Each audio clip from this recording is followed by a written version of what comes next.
సముద్రంలో చేపల సంతానోత్పత్తికి ఇబ్బందులు లేకుండా ప్రతి ఏడాది 2 నెలల పాటు వేటపై నిషేధం విధిస్తోంది కేంద్ర ప్రభుత్వం.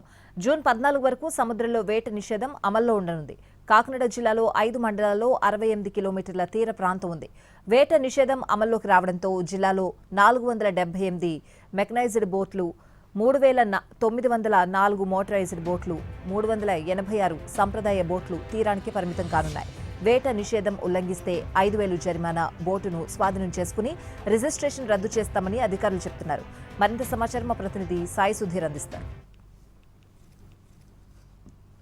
కాకినాడ జిల్లాలో నేటి అర్ధరాత్రి నుంచి వేట నిషేధం కొనసాగుతుంది. దానికి సంబంధించి ఇప్పటికే బోట్లన్నీ కూడా తీరానికి తీసుకొని చేయడానికి అన్ని రకాలుగా ఏర్పాట్లు చేస్తున్న పరిస్థితి. ఎందుకంటే సంతానోత్పత్తికి సంబంధించి మత్స్య సంపద సంతానోత్పత్తికి సంబంధించి ప్రతి ఏడాది ఏప్రిల్ నుంచి జూన్ వరకు కూడా 2 నెలల పాటు పూర్తిగా ఈ వేట నిషేధం కొనసాగుతుంది. 2 నెలల పాటు అంటే ఈ రోజు అర్ధరాత్రి నుంచి జూన్ 14 వరకు కూడా పూర్తిగా సముద్రంలోకి బోట్లకు వెళ్ళడానికి అనుమతి లేదు. ఎందుకంటే సంతానోత్పత్తికి సంబంధించి 3 నెలలు ఏప్రిల్, మే, జూన్ ఈ 3 నెలల పాటు సముద్రంలో ఎక్కువగా మత్స్య సంపద అనేది చేపలు, రొయ్యలు అనేది ఎక్కువగా గుడ్లు పెడుతుంది. గుడ్లు బోట్లకు సంబంధించిన బోట్లు అడుగు భాగం తగలడం వల్ల గుడ్లు పూర్తిగా ధ్వంసం అయిపోతున్నాయి, నాశనం అయిపోతున్నాయని ప్రభుత్వం భావించింది. దానికి అనుగుణంగానే ప్రతి ఏడాది కూడా 2 నెలల పాటు వేట నిషేధం కొనసాగుతుంది. మత్స్యకారులు పూర్తిగా ఇళ్లకే పరిమితం అవుతూ ఉంటారు.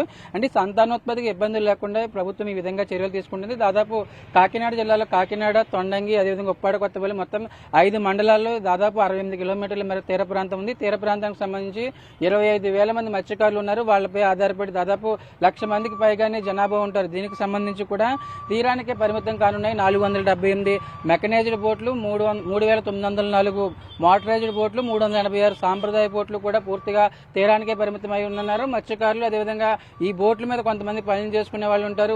ఏదైతే బోట్లకు సంబంధించి వాళ్ళ దగ్గర పని చేసుకోవడానికి వాళ్ళు ఎవరైతే ఉంటారో వాళ్ళకి సంబంధించి కూడా వాళ్ళు కూడా ఇళ్ల దగ్గరే పరిమితం అయి ఉంటారు. ఒకవేళ ఈ వేట నిషేధానికి సంబంధించి ప్రభుత్వం వేట నిషేధం విధించింది కాబట్టి వేట నిషేధాన్ని ఉల్లంఘిస్తే 5,000 జరిమానా, అదేవిధంగా బోట్ను పూర్తి స్థాయిలో స్వాధీనం చేసుకుంటాం. మరొక వైపు బోట్ రిజిస్ట్రేషన్ కూడా రద్దు చేస్తామని అధికారులు ప్రకటించారు. దానికి అనుగుణంగానే ఇటు తీర ప్రాంతం వెంబడి అధికారులు అదేవిధంగా పోలీసులు గస్తీ చేస్తూ ఉంటారు. 2 నెలల పాటు కూడా పూర్తిగా బోట్లు అనేది సముద్రంలోకి వెళ్లకుండా గస్తీ చేస్తూ ఉంటారు. ఇప్పటి వరకు సముద్రంలో ఉన్న బోట్ను కూడా ఈ రోజు అర్ధరాత్రి లోపు తిరిగి తీర ప్రాంతానికి తీసుకుని వచ్చేలా అధికారులు ఏర్పాట్లు చేస్తున్నారు. మరొక వైపు బోట్ ఓనర్లు కావచ్చు, అదేవిధంగా రెగ్యులర్ గా సముద్రం లోపలికి ఇతర ప్రాంతాలకు కూడా ఏదైతే ఫిషింగ్ వెళ్లే వాళ్ళు ఉంటారో వారందరికీ కూడా ఒక స్పష్టత ఇచ్చారు. ఎక్కడికి వెళ్ళినా కూడా ఈ రోజు అర్ధరాత్రి తిరిగి తీరానికి చేరుకోవాలి. అర్ధరాత్రి తర్వాత ఎటువంటి వేట చేయడానికి అదేవిధంగా ఫిషింగ్ చేయడానికి అనుమతులు లేవని ప్రభుత్వం ప్రకటించింది. అదేవిధంగా అధికారులకు సంబంధించి దానికి అనుగుణంగానే ఇన్స్ట్రక్షన్స్ ఫాలో అవుతున్నారు. మరొక వైపు మత్స్యకారి భరోసా కింద, ఎందుకంటే ఈ 2 నెలల పాటు వాళ్ళకి ఎటువంటి ఉపాధి ఉండదు కాబట్టి మత్స్యకారి భరోసా కింద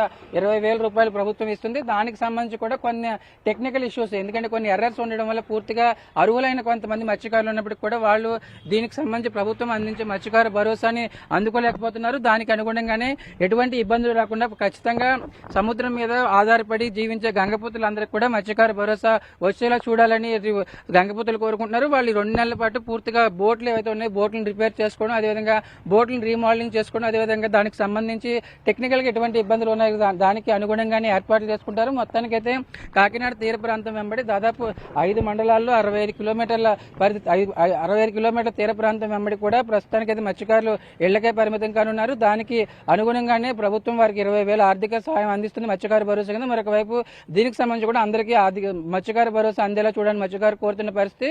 మొత్తం 5 మండలాల్లో ఎక్కువగా మత్స్యకారులు ఉంటారు. ఉప్పాడ, కొత్తపల్లి, కాకినాడ, తొండంగి ఇట్లా 5 మండలాలు ఉంటారు. ఈ బోట్లన్నీ కూడా తీరానికే పరిమితం కానున్నాయి. కెమెరా పర్సన్ సత్యనారాయణతో సాయి సుధీర్, ఎన్టీవీ, కాకినాడ నుంచి.